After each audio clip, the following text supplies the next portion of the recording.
Hi, I'm Willie. This video is about one of my C++ libraries called hast. It is designed for network topology library for Linux because hast using some C libraries that only Linux has, so it only works on Linux. And hast support TCP/IP and Unix domain socket. Right now I'm going to introduce the abstraction layer of hast, and in the future I'll introduce API layer and code layer. What hast try to do is normally a program use socket to communicate with other programs, and it seems like the socket part is separated from the main code. There's not too much relationship between them. So what hast try to do is to offer APIs for programs to use. Especially it is important while lots of programs communicate with each other. You need a standard. To support the topology system. Another goal is that hast try to play a role that has more impact in a program than before. For example, hast can control process of the program or even control the program. Hast has two main features. First, hast is multi-threading library, so the request can be processed in parallel. Secondly, user doesn't need to do the multi-threading programming because hast do all that for you. It's easy to achieve multi-threading, and hast is tiny enough for most kind of programs to embed.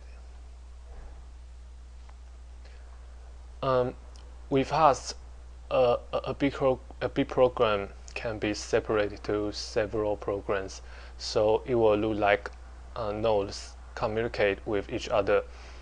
And here is a simple example about a server receive a request from WebSocket, which is node A, and this request need to be processed by three nodes, node B and node C as well. First, node A pass the message to node B. Node B process the message a while and pass the message to its client. And its client pass the message to the final stop, node C. Then node C return the result to node B's client, and then client pass the result to the server. Then node B pass the final result to the node A.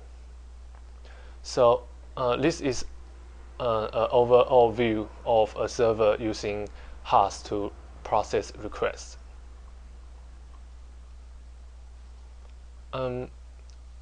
We just mentioned the server class in hast is multi-threading, and there's a graph about how all the threads work.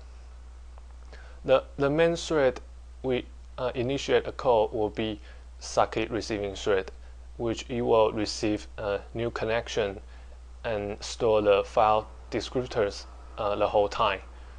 Meanwhile, there's a message receiving thread, receiving message and deciding which thread go to work or should be recycled. Another job of message receiving thread is to detecting whether they are dead socket or not. If yes, remove the dead socket. Another feature is we can set a maximum amount of worker thread, so hast won't create too much thread. The management of worker thread is dynamic, and here are some examples about how it works. If a message comes in and all the worker threads are busy, then receiving thread will create a new worker thread to do the job. But if there's a worker thread is waiting for request, receiving thread will pass the message to that worker thread, and receiving thread also check if the amount of worker thread is bigger than the amount of a live socket. If yes, it will recycle some worker threads are not busy. there's a chance that a message come in, but all the worker threads are busy. And what was the amount of worker thread reach the maximum amount?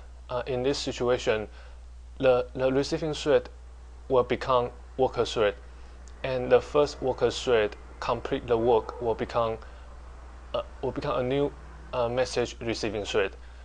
And during this time, the server cannot receive new message because all the available worker threads are busy.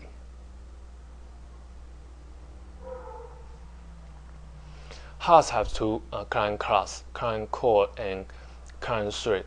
Client core is the simple one, and it has no multi-threading ability.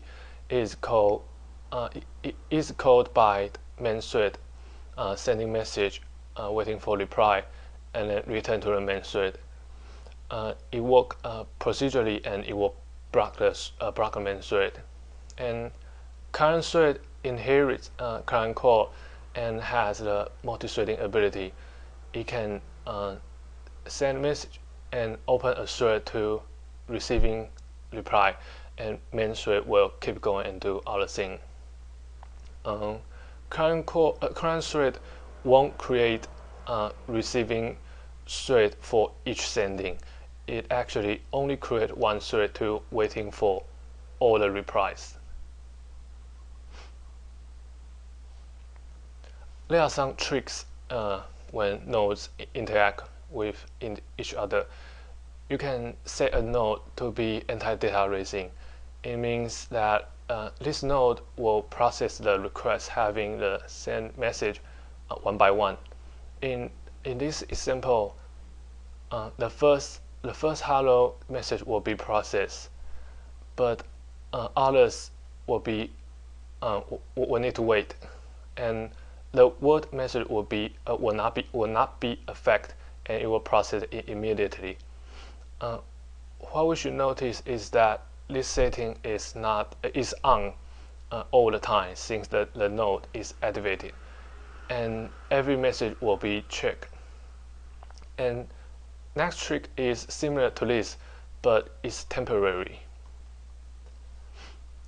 In this graph, this client sent a signal to the server.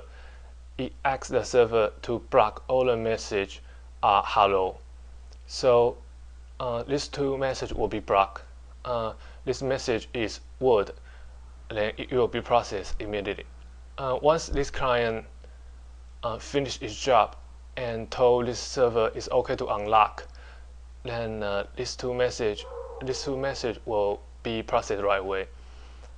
What we should notice again is that the message be blocked here are stuck inside the has. They won't enter the process until unlock. Next trick is different. This time we can block the message during the process of the program. This graph is similar to the previous one. One client sent a signal to X server, block the message hello, and there are two messages come in, word and hello word. They all enter the process, but there's a checkpoint inside the server's code. Once they reach there, word will keep going because it doesn't contain hello, but hello word will stop on this checkpoint because it contains hello, and of course it will keep going after this client unlock this server. So so far is the abstraction layer of hast, and the URL of GitHub page is in the description of this video. If you have some questions or suggestion, you can leave a comment below or open an issue at GitHub page. Thank you.